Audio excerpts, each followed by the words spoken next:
Once again, we return to the land of prehistoric creatures known as the Isle.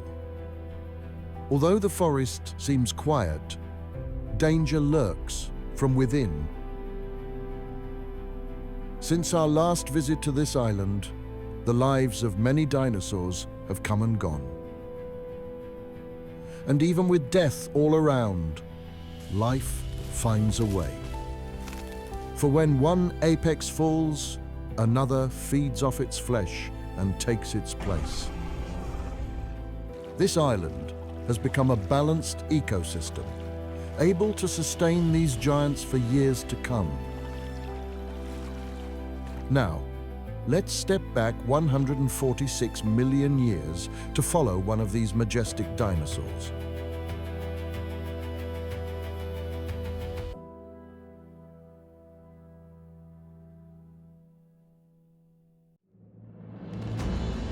Welcome back for today's episode of A Hunt for Survival.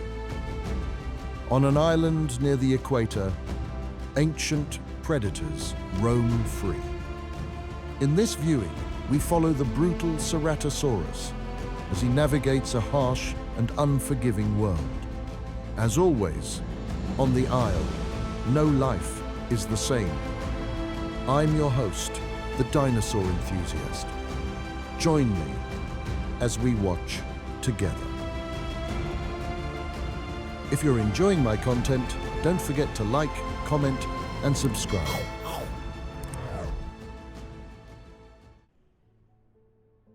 Safely hidden in the dense jungle overgrowth is a juvenile Ceratosaurus.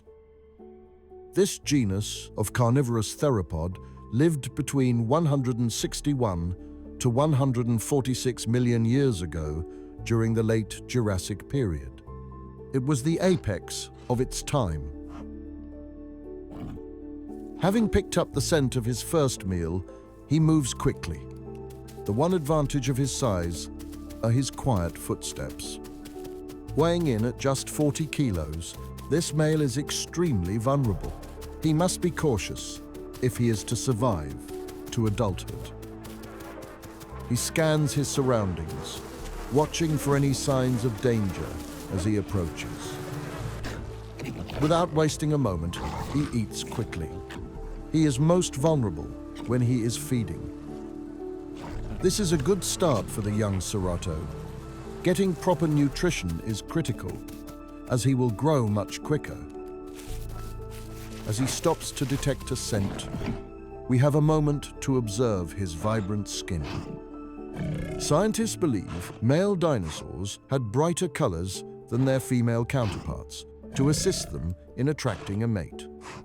While bright right now, they will soften with age and eventually show his display markings. As he arrives at a local sanctuary, he remains diligent. Though it's a place for smaller dinosaurs, it remains a dangerous location for the weak. And though he knows being here can be risky, he can smell what's inside. It's too great a temptation. As he approaches the carcass, he gets down, moving with stealth. He hears something eating his fancy feast. This cannot stand. Unsure what it is, he prepares for a fight. Spotting the offender, he chases it down. The young Dilophosaurus runs away, leaving the meal to the victor. He returns to his prize and savors the win.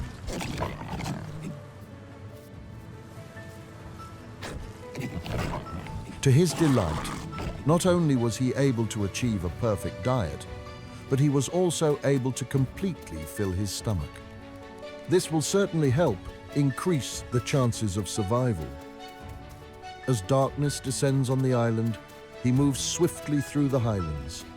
If something tries to attack, he can quickly try to hide. His success continues as he moves east. By the time he is an adult, he wants to be in an ideal location to ambush some prey. Though he has not gone hungry, he still has an instinct to kill. Perhaps even his own kind.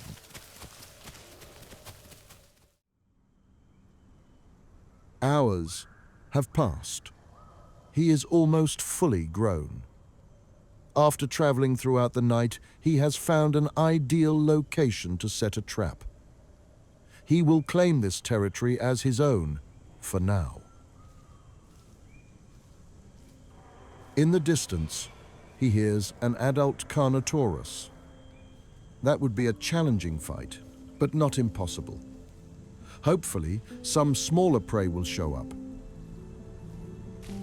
He moves to the water to hydrate himself, feeling confident there are no ancient crocodiles here to worry about.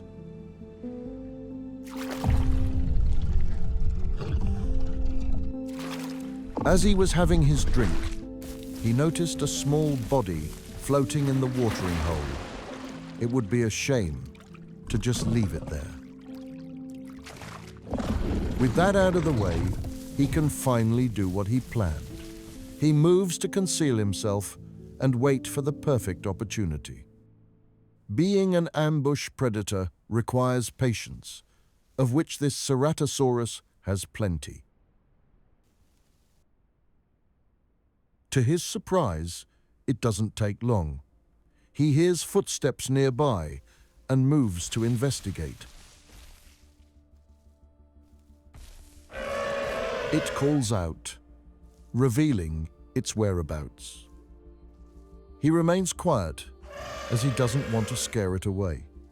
Being in the dense jungle, it can be very easy to lose track of his prey, assuming they have decent survival skills. He sees it at the water's edge, a baby Ceratosaurus. He tries to get as close as he can before he springs into action to ensure a clean kill. His powerful legs spring to life as he charges. The Tenno gasps for one last breath as it collapses under the weight of an unforgiving world. Pleased with his first kill, he moves to find another suitable location to hide.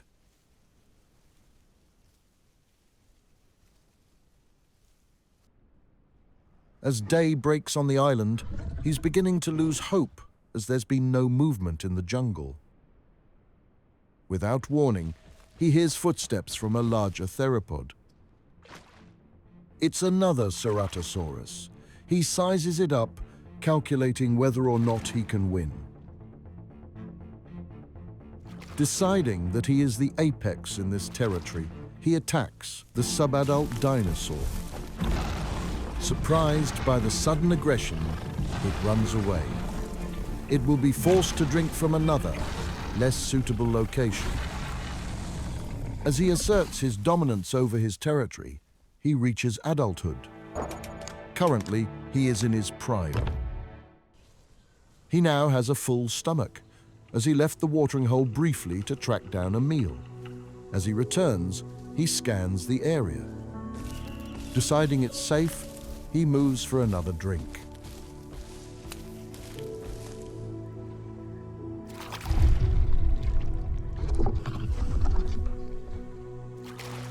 Now fully rehydrated, he returns to concealment, determined to get himself a proper kill.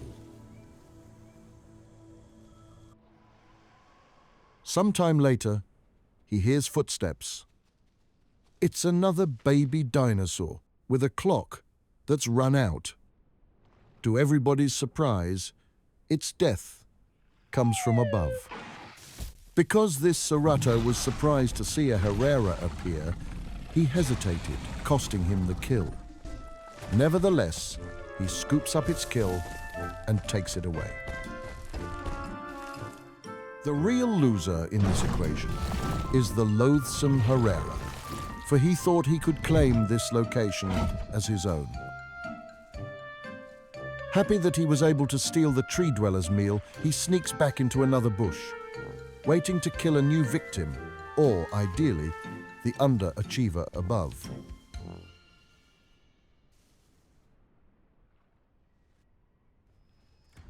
Minutes later, a real opportunity. It's a subadult Carnotaurus. It is faster than the Cerato, so he hopes it will turn and fight when attacked.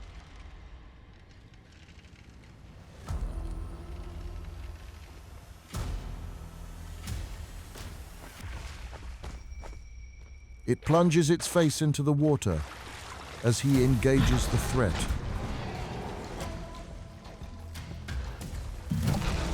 The Carno toes the line of fight or flight, showing it is unsure of itself. It clearly wants to have a drink at this safe location, but for that right, the Carno must earn it first.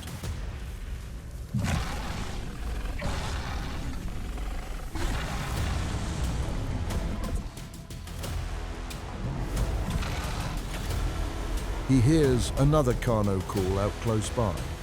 Perhaps it is one of its friends. Concerned that this coward might have backup, he moves with haste to get some cover and assess the situation. There is also something splashing in the water, though he can't focus on that right now.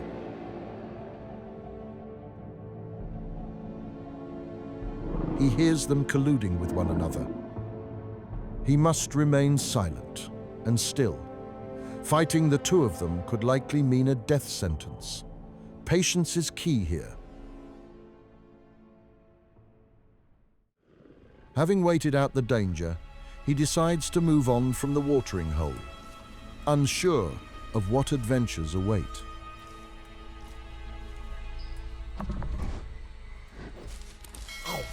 He moves north, hoping to find something to eat as hunger is top of his mind.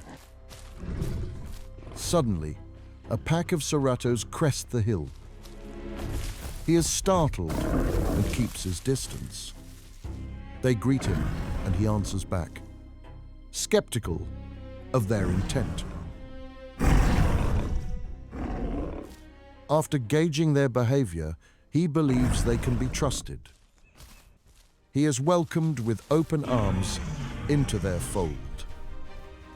Now that he is part of a pack, his chances of survival have greatly increased for now.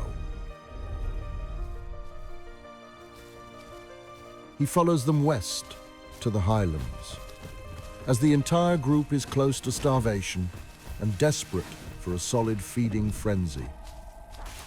Arriving to their destination, his friends warn him of danger nearby. They've spotted a Tyrannosaurus rex. It is the largest and most powerful dinosaur on the island.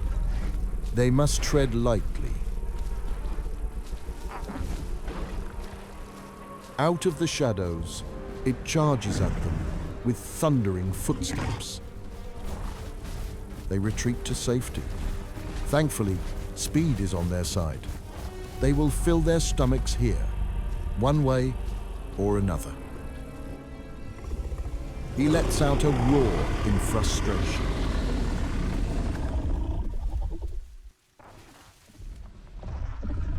As the T-Rex runs away from the food in pursuit of his friends, he moves in to scavenge what he can. Knowing it will return soon, he must act quickly.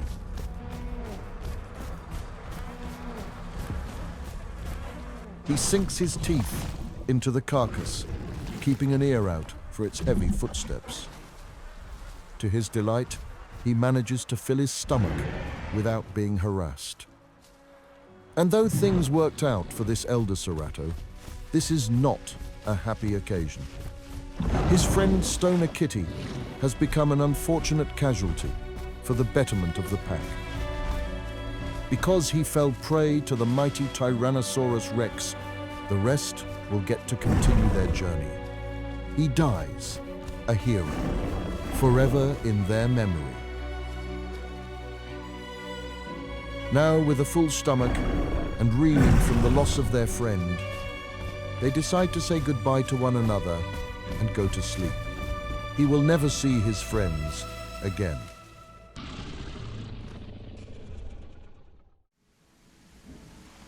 He awakens the next day in a thunderous storm, continuing north to find a safe place to rehydrate. As the weather subsides, he hears something ahead and takes cover. He's glad he did, as these two Carnotaurus would likely outmatch him. He's not hungry, so there's no use in risking a fight with them. As they disappear, he gets back on track. On his way, he finds another corpse and tops up. Hopefully, the Isle gods will continue to provide for this lone Ceratosaurus. Arriving at water access, he scans his surroundings as he approaches.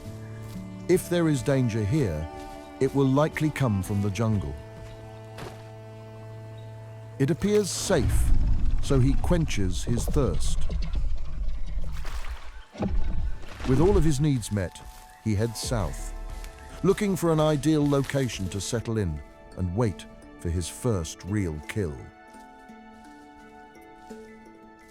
He spots a bridge. This looks like an excellent spot to catch a dinosaur off guard. He moves to position and waits. Finally, his patience pays off. He lunges out of his cover and kills the baby Dilophosaurus. It's not very large, but it's better than nothing. This dilo didn't pay attention to its surroundings, so it will get to try again. This gives him hope of a better hunt soon. As the sun rises on the island, he hears another dilo. Not long after, it shows itself. He waits for it to get closer. It starts to run, so he springs the trap. This dilo is lucky.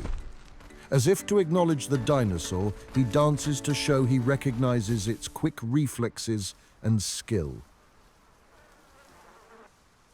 Having waited some time, things have been quiet here. He decides to head back north for another drink. The jungle has seemed quiet in this area so far. He stops for a moment, testing the air for any trace of a scent, to no avail. As he arrives back at the water's edge, he gets down. Though he may seem overly cautious, in the Isle, those who remain unseen survive, and those who only pick fights they can win will thrive. And though this is easier said than done, he must try his best. After all, at this point, he is only a frail elder, a senior citizen of the Isle. He appears more fearsome than he truly is, and he knows it. After having his drink, he decides to conceal himself, to wait and see what happens next.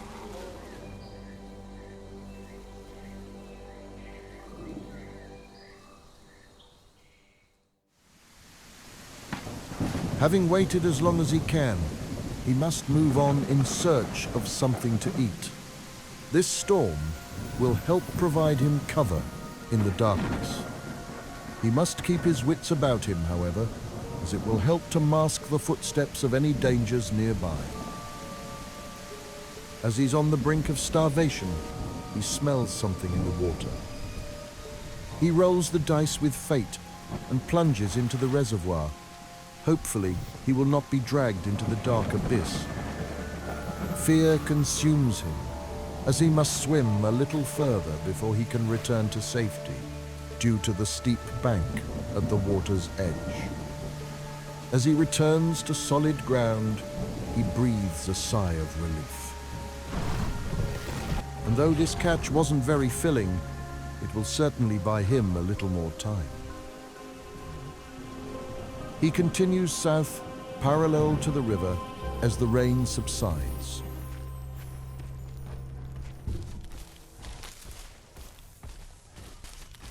Moments later, he spots a lone Pachycephalosaurus standing in the open. To his delight, it hasn't spotted him. He moves with stealth, hoping to grab this unsuspecting victim. As he closes the distance, he realizes this Pachy's game had crashed, and it's spawning in. Unfortunately, the Cerato is starving and must take advantage. There is no room for mercy here. As he consumes its flesh, he spots some of its friends just ahead on the road. That is, if we can even call them that. If they were, they would have stood by to protect the crash victim.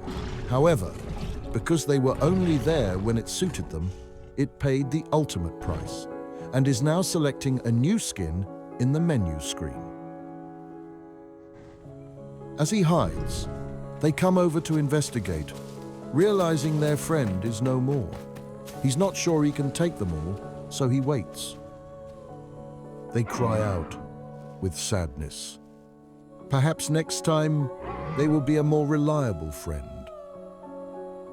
They continue to look for him when suddenly he hears the sound of another Cerato nearby. This is welcome news. A fight ensues between the unknown group of Ceratos and the leftover Pachy's.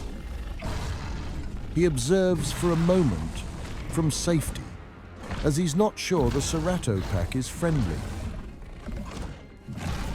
He decides to join the fight and hope for the best. In the chaos, he manages to land a hit on one of their targets.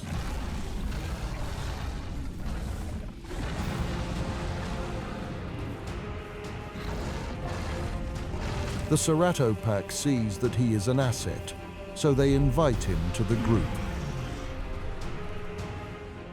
Shortly after, a real meal appears.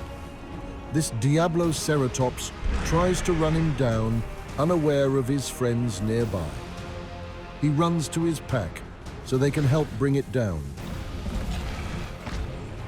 The Ceratos swarm the lone Diablo. Its fate is all but sealed. It indeed puts up a good fight, but it will not be enough.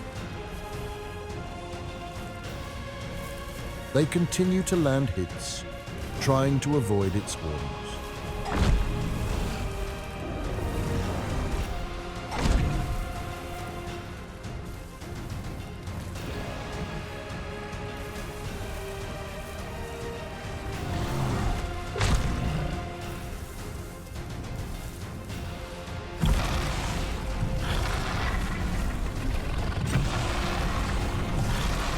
Finally, he lands the finishing blow.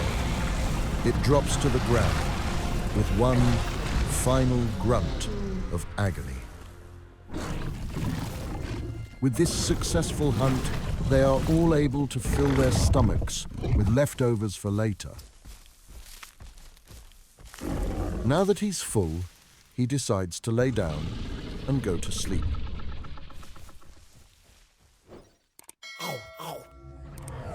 He awakens to a quiet jungle, or so it seems.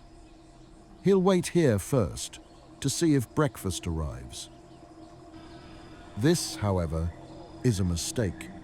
Moments later, he hears the heavy footsteps of a lurking T-Rex just behind him.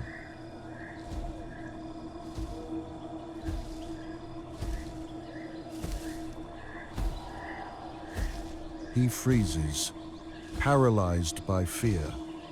It doesn't know this Cerato is hiding here.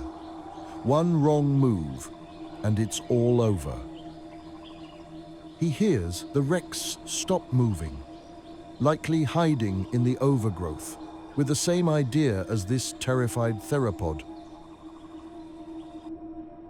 After waiting it out, he's unsure if it has moved on, so he sticks his head out to investigate.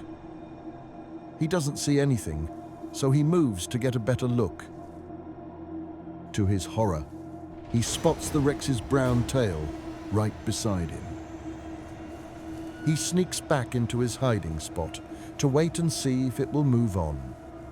Somehow, he wasn't spotted. As the day fades away, so too does his hopes of it leaving. Now he must sit and listen as this monster tears into an unsuspecting victim, wondering if he will be next. For the Isle is a gruesome place, where mercy is scarce and violence is plentiful.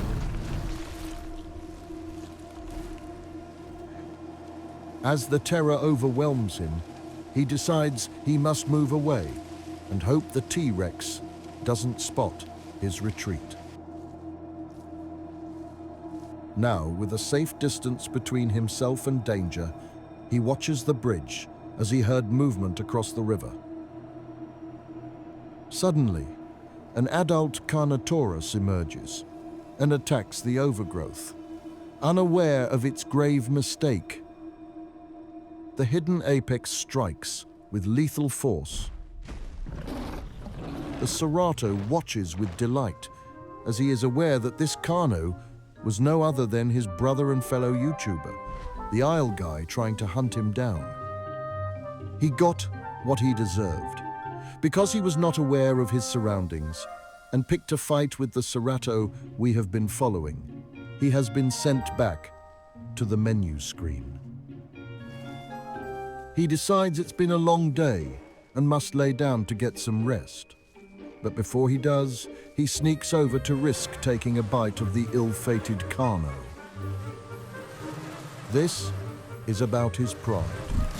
With its intestines hanging in his mouth, he runs again to safety.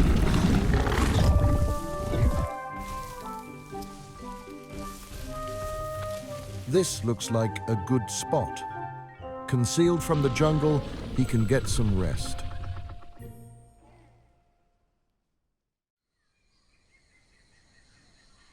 He awakens to a quiet wilderness.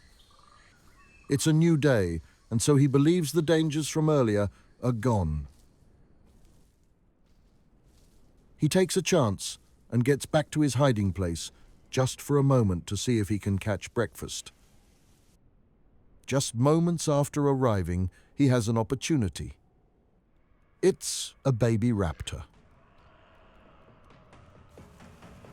He springs to action, but it remains just out of reach. Nevertheless, he continues his pursuit. He is unaware of the pleasant surprise that is about to reveal itself.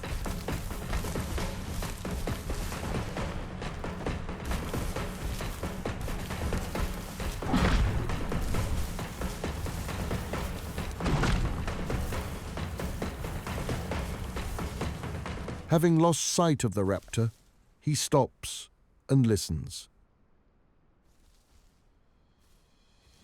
Unexpectedly, a Maiasaura appears, seemingly out of nowhere, as if a gift offered by the gods of the Isle. He accepts this blessing with a swift and brutal murder. For a lonely elder Cerato, with the odds stacked against him, he is managing to prosper. He takes only what he needs and leaves the rest for the ecosystem. This is the circle of life on the Isle. When one life is finished, it breathes new life into another.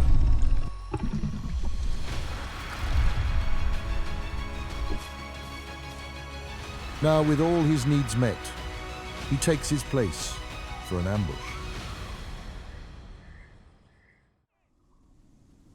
Night has descended on the island, and along with its darkness comes his next meal. A Diabloceratops. He doesn't hesitate. This dinosaur is plump and juicy. It could feed him for hours to come. It puts up a good fight, but it's no use. Once it walked into the Cerato's view, its fate was sealed.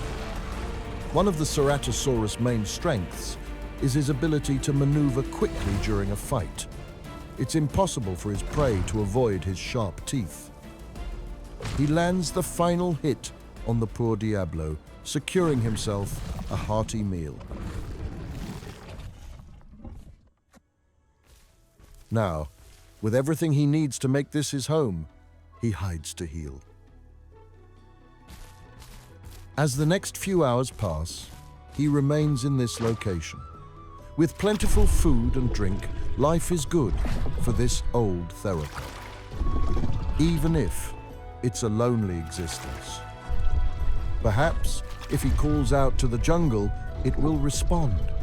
He would be happy to share his abundance with another of his own kind.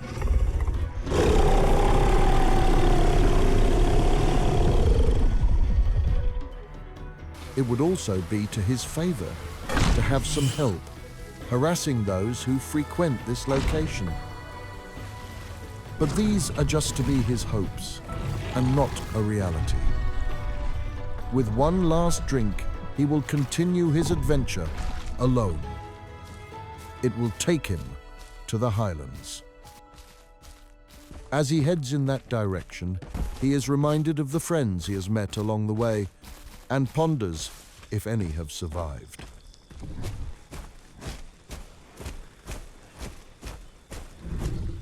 As he arrives, he is greeted by an adult Carno that doesn't know what it's doing.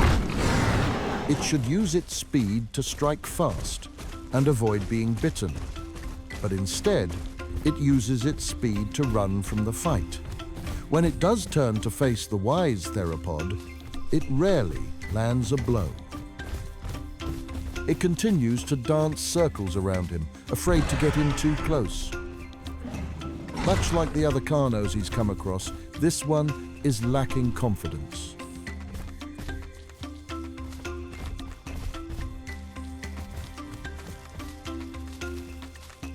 Annoyed that the irritant won't commit to a fight, he roars at the speedy coward.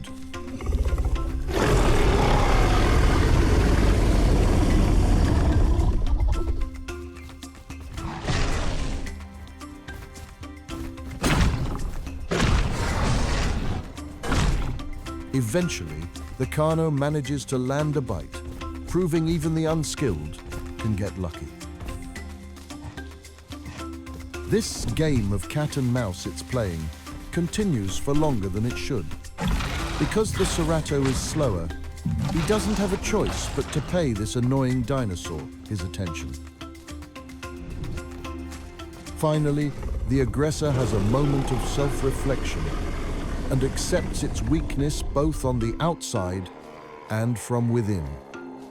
It runs away, like a whipped puppy, with its tail tucked between its legs. When this Cerato started his journey west of the highlands, we didn't know how his story would unfold, and neither did he. He has been through many trials and tribulations. Some moments were happy, some were scary, and some were sad. And as we arrive at the end of today's episode, we expect it to end with one final gasp of air. But today, this is not a sad ending for this dinosaur. He will continue to live out his years in the jungle, living off his wisdom he has acquired along his journey. On the Isle, where ancient predators rule, every life is different, and every playthrough is different. This concludes our episode of the Ceratosaurus, a hunt for survival. I hope to see you again next time as we follow the adventures of another ancient predator. If you've enjoyed today's episode, consider hitting the like button, drop a comment, or hit subscribe to be notified of the next video. I'm your host, the Dinosaur Enthusiast, and I look forward to joining you next time.